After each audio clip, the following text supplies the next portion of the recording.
the chips, the material supply chain, and that gets into the physical chips that are being built. And those are being shipped here, sometimes assembled, sometimes shipped back to China, assembled there, coming back. And all of that is scary because, I cannot think of the level of, if the amount of talent gap we have here, and imagine Vietnam, which is a 5 to 7 year manufacturing hub and producing all the electronic equipment. It's unthinkable that they would be able to get up to or ramp up to the same level of cybersecurity maturity or even overall security maturity. And a big risk for us. I'm sure supply chain is a big issue of the for the White House Moonshot program, and Tom's going to touch upon that. But I believe that we need to really think through the entire supply chain, both in physical and software terms. The software bill of materials definitely kind of throws the spotlight on that, and we need to see how we can adopt that fairly quickly. So with that, I would love to welcome my friend Tom Patterson up for the next session. And this has been such a significant effort from Tom, and definitely going to be something that the community stands behind and helps in execution. So hopefully we can take your ideas, sir, and the great discussion that you had over the last couple of days and bring it into action. So welcome and thank you for your. Thank you, Val. Thank you for everything. Hope everyone's having a good time in Augusta, Georgia. They're being good hosts to you. So we have people online. Let's hope we do. We should have people online. This is the second day in the same week that I've asked Dr. Bev Scott to wake up well before dawn in California. Bev, yes, you have. Oh, I owe you so big time, Bev. Thanks. You really do. Thanks for getting up twice. And in DC, I presume, Diana, are you with us? I am here. Good morning. All right. I noticed both of you have kept your cameras off at this hour. And Rick, are you dialed in? I am. I'm here. And where are you from? Where are you? I'm in New Jersey. New Jersey. Okay, so I don't owe either of you shit. So But we'll take it. Thank you all for joining us and helping to bring a little bit of the cyber moonshot to the CFF community worldwide. This is obviously it's a project that is near and dear to my heart, but over the last 5 years, it's really taken off nationally. And it is our hope, as is embodied in the report to the president, that this be a path forward for all countries in the world that value their critical infrastructure and are looking for a way to protect it. We understand in the report that the world is highly interconnected today and getting more so tomorrow. So as the former Secretary of DHS used to proudly say, your risk is my risk. And that works, that means the same in Singapore as it does here in Augusta, Georgia, and around the world. So with that, let's get started. We're gonna walk through a little bit on what the Moonshot is, if you're not familiar with it, and then talk to you, give you kind of a sneak peek. We held our third annual invitation-only workshop on, each year we do one of the 6 pillars of success. We held that in Augusta the first part of this week, and we are due to have our output report back to the government within 90 days. But you guys are gonna get just a little taste of a sneak peek about some of the more important things that were surfaced there. The goal of the National Cyber Moonshot is to make the internet safe and secure for the functioning of government and critical services for the American people by 2028. This started as a request from then President Obama to his NSTAC, which is a presidentially appointed team of experts from outside the government across multiple industries that are there to help report directly to the president on issues of national security.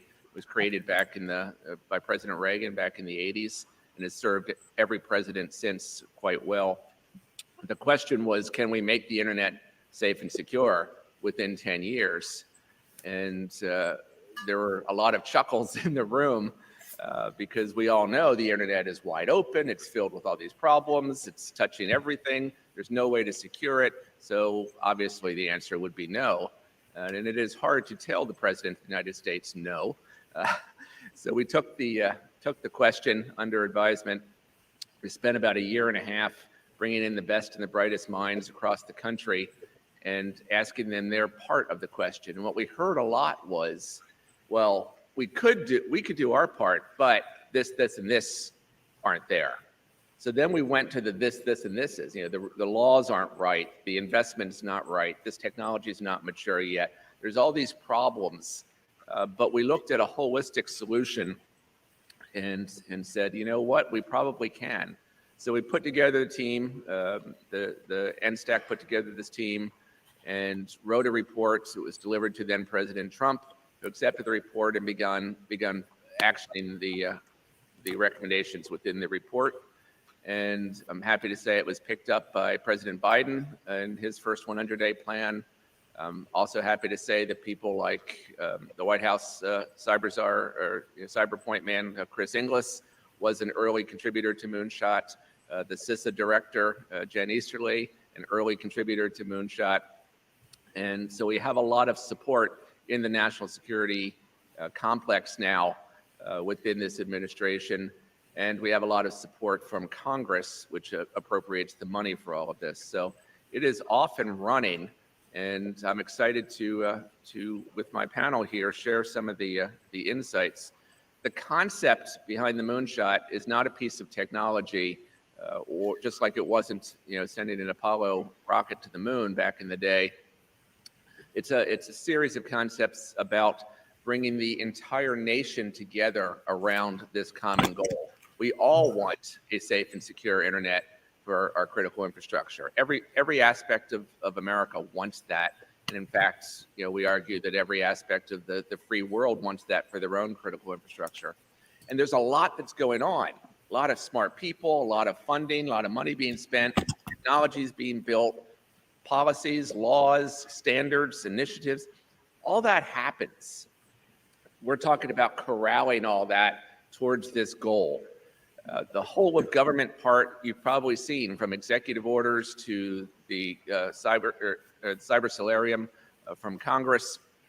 You're starting to see the whole of government coming around and rallying around getting to this goal of a safe and secure internet from the whole of government side.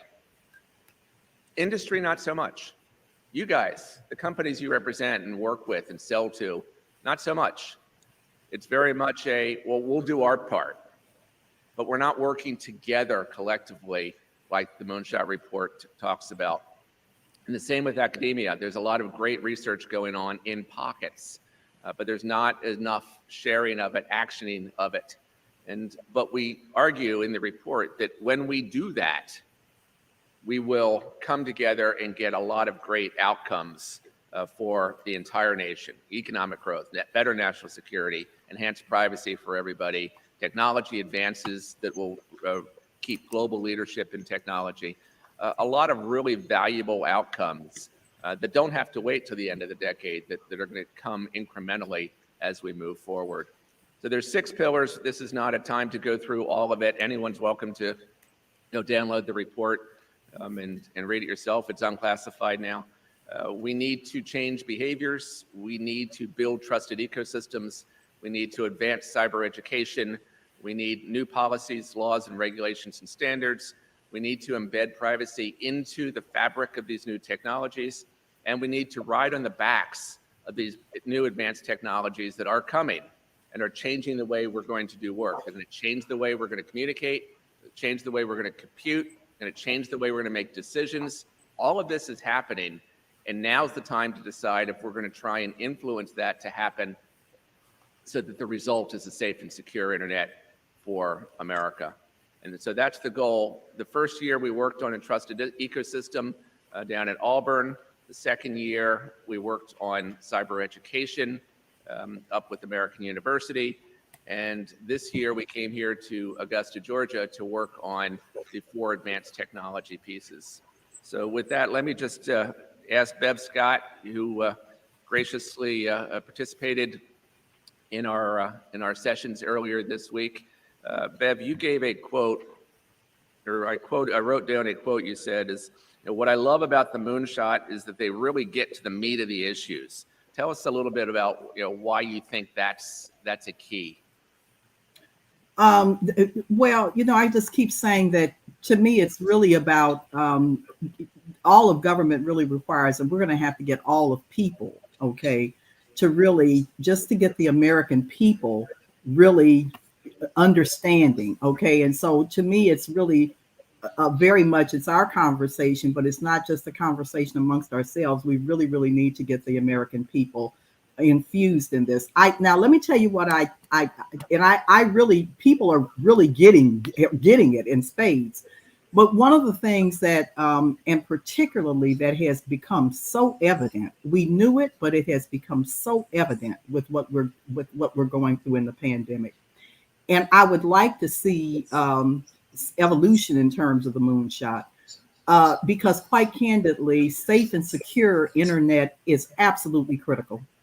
But accessible and affordable internet is also. And so, and we have whole swatches of America that have no access whatsoever. And that I believe is also a foundational element that needs to go along. It must go along with an all of government approach. Private sector, public sector. We have, with what has happened with this remote explosion, the very methods, the way we do business, the way we work, okay, all of that has now just been laid bare. So so for me, I'd be very honest, Bev, is that as I enter this conversation, particularly with what has been happening around us, I think we need to take a moment of pause and also reflect that in the work that we continue to do moving forward. Well, thank you. For those that don't know, Dr. Scott, she is the co-chair of the President's NIAC, which is his advisory group for critical infrastructure protection, and is also probably the leading light in terms of making sure that inclusion really is a positive thing for the cyber world, for the critical infrastructure world, pointing out the benefits to inclusion for everyone, for the country and the individual and everyone sandwiched in between. And there's not a more passionate advocate than Dr. Bev Scott. And we heard you loud and clear earlier this week, and you heard me.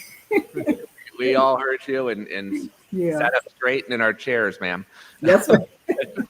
No, but this is but the work that this has just opened for us, okay, is absolutely. I think there's nothing more critical when I really take the look at overall national security than getting this one right. Thank you, Diana. You were very instrumental in last year's cyber education pillar workshop. I know you're passionate about cyber education and work at the advanced levels of that. Can you talk to us a little bit about how you see, have we as a nation progressed any in the year since last year's workshop in terms of advancing the goals of cyber education? Well, we continue to advance, but we continue to advance in pockets. And so I really want to take advantage of a word that you just used, Tom, and that is actioning. I think that we have evolved beyond the idea of sharing. And frankly, academics, that's what we do, right? We share. And so the initial steps of the Cyber Moonshot in terms of sharing across the sectors with academia, industry, and government was important. But we have evolved beyond that. And really, in order to make a significant impact, we're going to have to get to this notion of actioning, which in my mind is defined as sharing with the intent to facilitate collaborative action. Mm-hmm. And that means whether we're talking about taking the evolutions and using that as the foundation for developing new programs, for developing ways of scoping the existing work, or as the foundation for advancement in research and development that would allow us to then scale. We have to get beyond this idea that just bringing together people in a room to have these collective conversations is going to get us to where we need to go. Because it's not. It will allow us to continue to make incremental changes.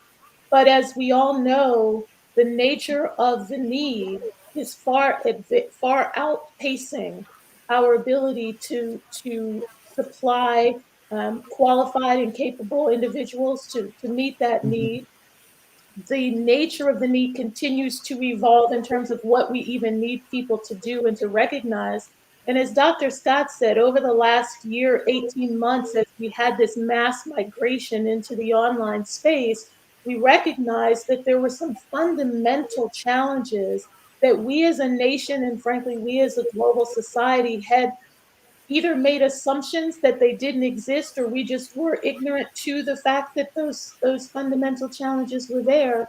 But what that has done is it actually has exacerbated the nature of the challenge. And until we are able to really think through how we can take what we are sharing and create actionable steps that allow us to move the conversation forward and the development of our human capital forward.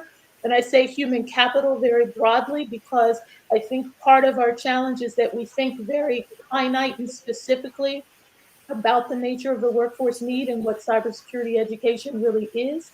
Until we're able to really get broader with that, we're not going to make the kind of significant advances that we need to make in order to secure our global society. I agree. Mhm. Well put.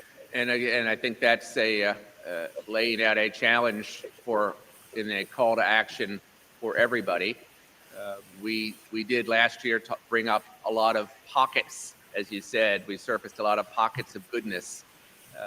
Something going on in Dallas, something going on in LaGuardia, something going on, in different smallish parts.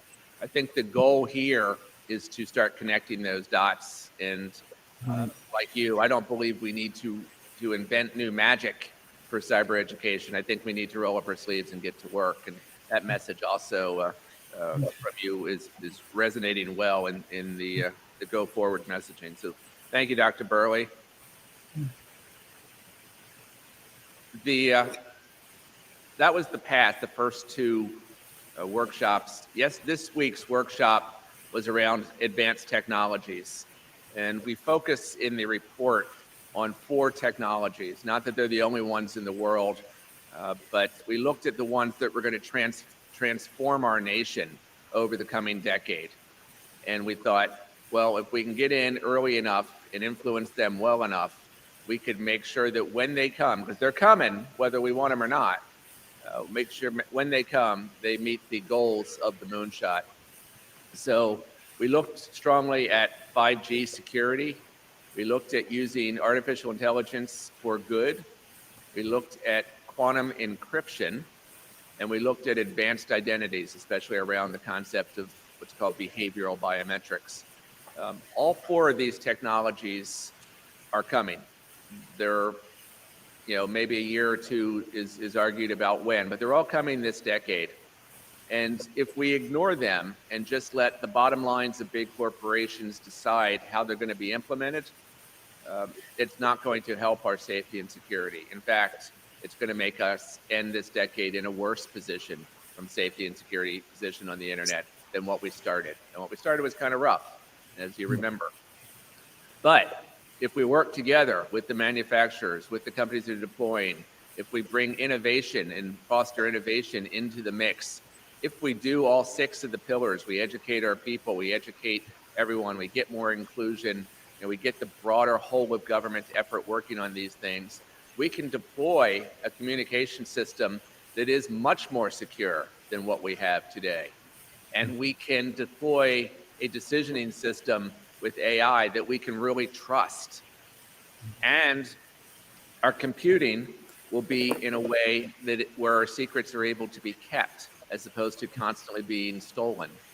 And finally, our identities won't have to go through crazy Byzantine generally ineffective password-based and one or two factor authentications, and go to thousands of factor authentication that happens seamlessly and transparently based on the fact that all this IoT is out there that's all connected by 5G and can be processed in a way to make sure that we know you are identifiable when you want to be and anonymous when you don't want to be.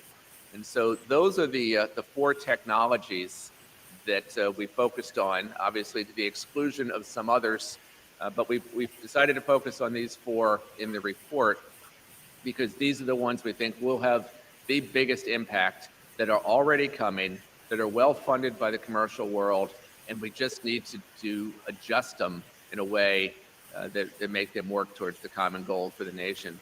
So Rick, you are obviously a big player in technology. What do you think of our list? I think the list is good. It's the emerging technological world.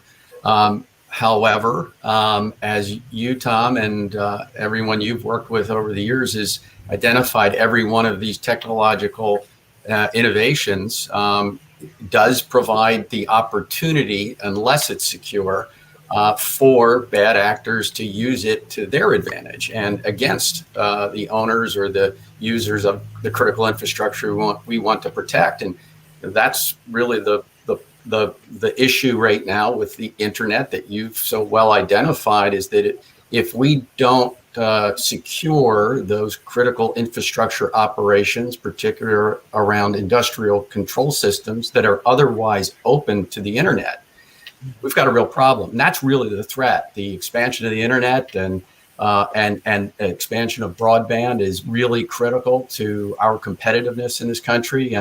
And for equity reasons, the expansion is necessary. But if we don't secure it, we really do leave open to those threats our critical infrastructure. So when you talk about these emerging technologies, they are all fantastic and coming, but we need to make sure that they are secure so that we can secure particularly the operations of our critical infrastructure throughout the world, the country. And Rick, you're obviously spot on. And let me highlight a word that you just used, and that word is we. You said several times, we need to make sure that 5G is being deployed in a secure way. We need to make sure that the training data for our AI is coming from a trusted source. We need to make sure all these things.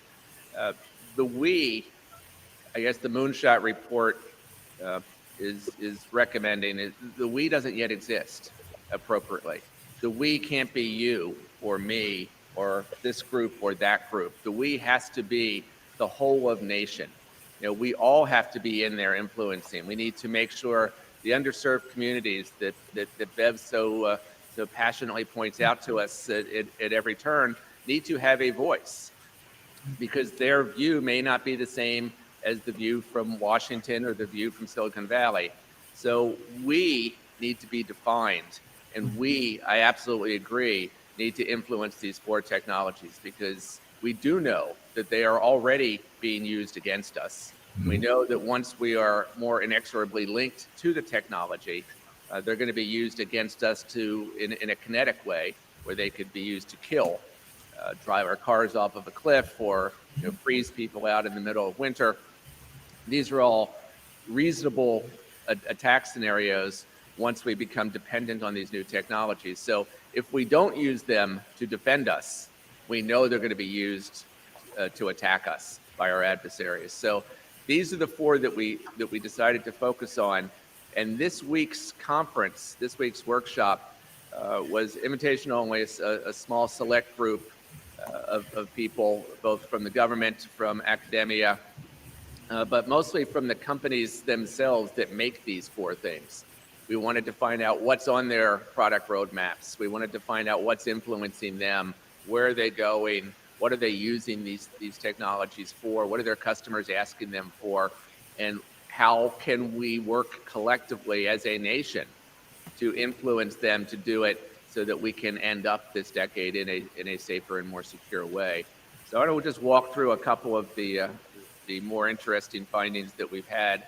We said the full report will be unclassified and available within 90 days, and hopefully sooner than that. And all this is, you'll see the URL at the end of this. It's all on unofficial site is nationalcybermoonshot.com, and you're able to follow along at home, and plenty of ways to participate. If you're working in any of these 4 areas, just send us a note, and we'd love to get you involved as we continue. So we had a 5G roundtable made up of the big providers, but also smaller companies that were building software for security, not that work today, that don't really work so well or aren't that interesting in today's world. Today's world for communications, if I want to communicate with Dave sitting out there, I send a message off to a trusted third party, a certificate authority. They come back, they get one from Dave, and they give us a couple of keys that we can share, and off we go. We communicate securely. That works fine in this old-fashioned internet of today. Once 5G is there, we are going to establish a peer-to-peer relationship. We'll just see each other and create this network, and we'll network and we'll share information. There's no time to go to a trusted third party. So companies are making all sorts of very clever new security that assumes 5G will be the default communications system in America and around the world soon. And when that is assumed, you can do things much better in a much more secure way. You could still mimic the old style and go to a trusted third party, but why bother? We know that's inefficient. We know that's not secure. We know that is just old. So we want to foster this new innovative ways to do security in 5G. And the companies themselves are telling us they're having a hard time because there's no buyers, because nobody needs it quite yet. The old way works fine today. But we as a nation know, we as the Moonshot team know that we are changing, and it is going to need new innovations. So we talked about ways to foster innovative growth, to accelerate the processes of these innovative companies. And some of them are products and projects within large organizations. There's an 5G Open Innovation Lab up in Seattle, which came in and talked to us about the progress that they're able to make. But a lot of new innovative ideas need to be fostered here that assume a 5G platform will exist within enterprises, will exist within the nation, and will exist across the world. And that was loud and clear in terms of recommendations. As we as a nation, that means government and some government funding and government organization. It also means private sector. We had investors. We had people that build trusted ecosystems, helping companies grow. We had all that. All that needs to come together around these innovative 5G security companies. That isn't happening today. On artificial intelligence, it was a little bit different. That roundtable, we had the leaders in AI that work in the retail world that help you figure out which brand of soap you're going to buy, or trick you into buying, depending on your degree of how you feel about that. But either way, we had the leaders, the largest companies in the world that really know how to work AI for that purpose. But our roundtable was called AI for Good. How do we use those same techniques to help defend us? And one of the things that came out strongly from that roundtable was the need for a common test bed with massive amounts of trusted training data. The training data here is not massive. It's not shared. It's not necessarily trusted. A lot of it comes from adversarial countries. And we need to fix that. In order to make AI really sing, it's less the coding and more the input, more the training, more the data. So when you see your kids are on Facebook and it says, hey, put in your picture and it'll tell you what celebrity you look like, that's being used. You're doing that. Someone's doing that so that they can use you to train somebody's AI.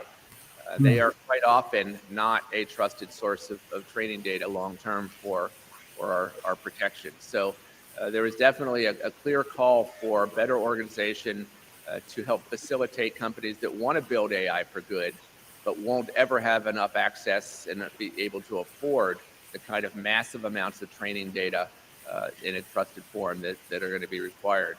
And we're going to need it because we think our adversarial countries may offer it for free or a very discounted price so that our AI, our decisioning is trained on their rules.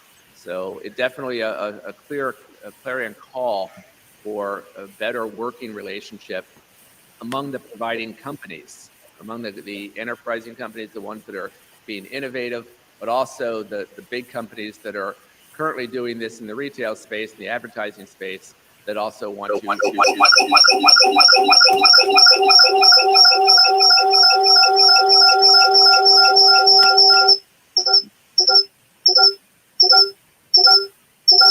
an adversary.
Biometrics, physical biometrics is, you know, eye print or a thumbprint in the old days, or, you know, my voice or something.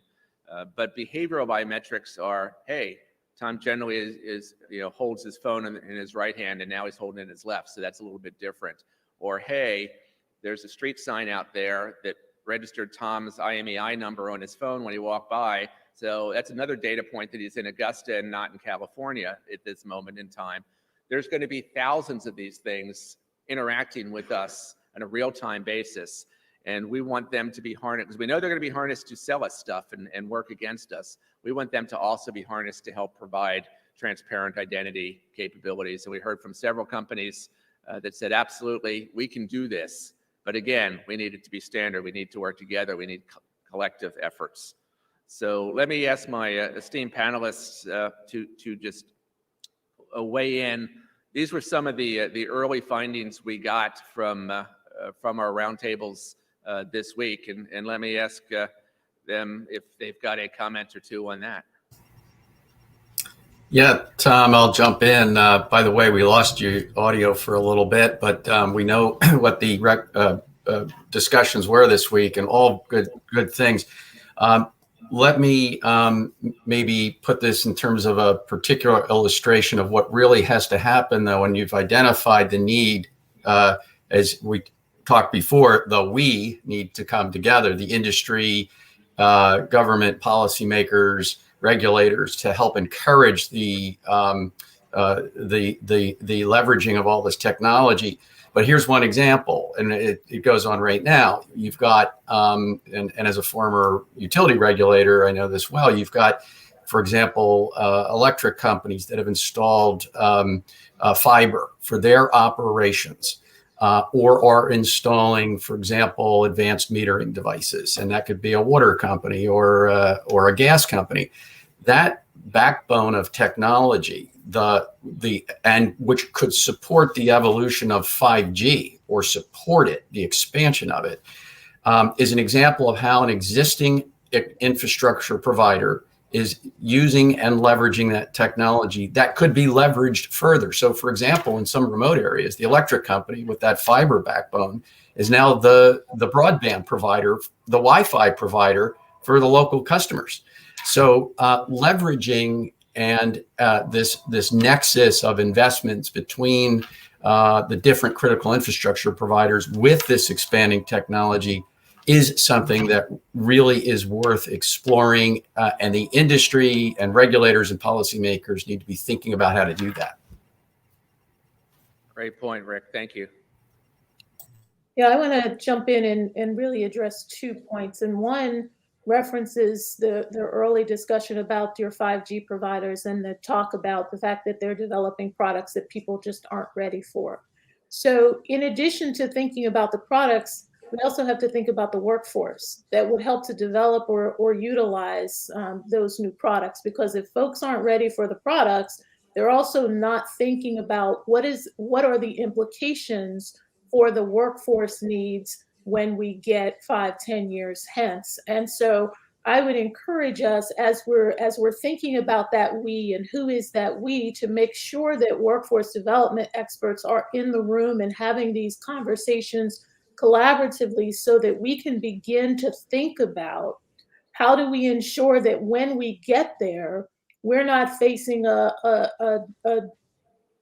situation where we don't have the people who are able to effectively use the advances in the technology. Diana, you bring up a really critical point. And this year we were focusing on the technology, but the moonshot is you've been so forceful speaking about as well, is really these 6 interconnected pillars. Right. And if we don't have the education system fixed, if we don't have the behaviors changed, if we don't have trusted ecosystems, new policies, and embedded privacies, it won't matter if we get the technology right. All 6 of these have to be done. They have to work together. There's a section in the report at the end of each of these pillars that talks about the interdependence requirements for each pillar. Right. Solving 5 of these pillars by the end of this decade means we failed. Right. They all have to be there, and I thank you for making that point. Just quickly, I would say that the other, very quickly, is that as we think about the education, we have to make sure that we're thinking collaboratively and integrated about the disciplines that we include in those conversations as well. When we talk about the technology and developing people in that space, we have to remember that understanding behaviors and the behavioral scientists, understanding policy development and all of the different disciplines that are critical need to be included in the development of these educational solutions, so that we can collectively move forward in a holistic manner. Well put. Thank you. We also had Mark Montgomery with us for this moonshot, as well as all the previous ones, quite honestly. At the same time, the president asked his National Security Advisory Team this question: can we make the internet safe? Congress asked the same question of its advisory capability, and it created something called the Cyber Solarium, appointed Admiral Mark Montgomery to create it, who put together a team of commissioners and looked at the same problem. They wrote their report, which came out a couple years ago, about a year after the Moonshot report, and basically different asks from 2 different parts of the government. legislative in the Hill, or legislative in the administration. And we came up with almost total overlap in our recommendations.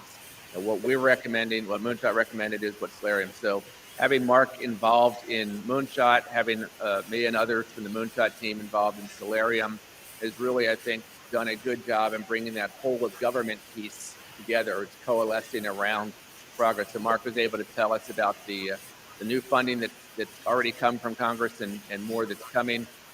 Dr. Scott, we heard from not only about her area of really being a critical infrastructure czar and a really important person in terms of who the president leans on for this, but also one who has brings this message of inclusion to our discussions and challenges every roundtable to factor that into the benefit of all.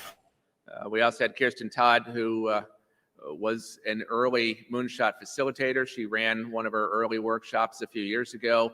She's now the chief of staff of CISA, and she came in and helped us with a lot of what we're doing in the technology one this year. Her boss, Jen Easterly, again, an early Moonshot briefer. Chris Inglis, who's at the White House now running cyber, an early Moonshot supporter and briefer. So there is a lot of common effort towards these goals of let's harness technology, let's change the rules, let's fix education, let's get trusted ecosystems, let's work together, but let's do it for this common goal of defending the nation, defending our companies, our countries, and our people. And so we all are together on this. I'd love to have all of you stay towards the future.